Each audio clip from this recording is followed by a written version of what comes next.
Ili kujifunza gitaa inahitaji ujue keys. Hii inaitwa key G, hii ni E, hii pia ni G. So unaanza kwa hii G.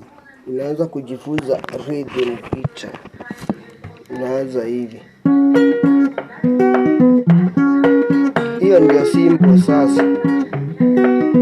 Unaanza na hii kidole hii sasa.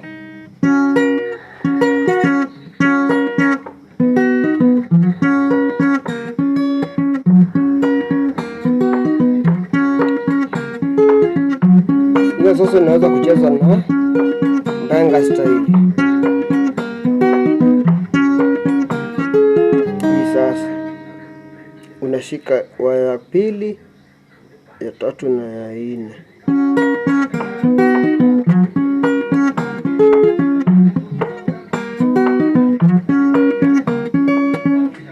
Sasa ikigeuka inakuwa hivi.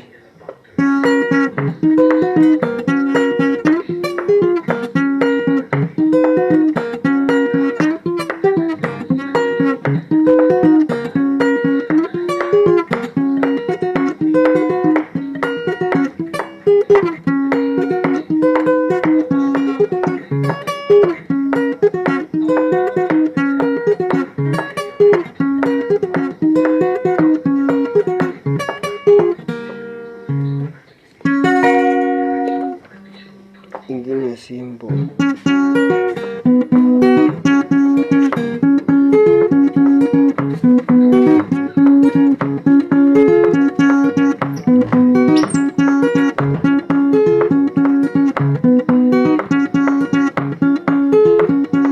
Hizo ndizo simple. Sasa ukifika kwa hii ni V.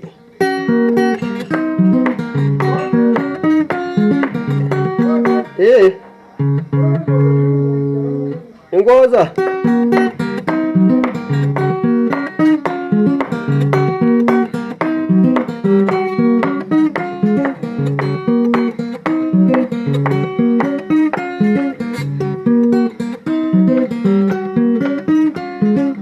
Hii ya pili, ya tatu na ya nne.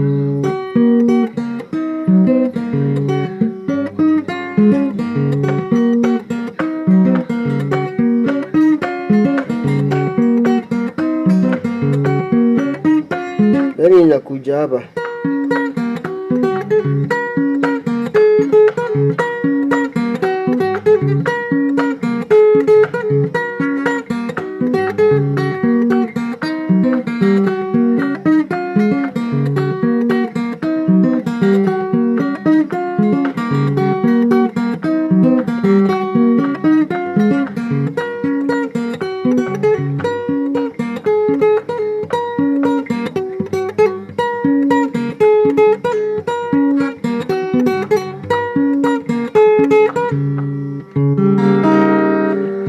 Mpaka kesho.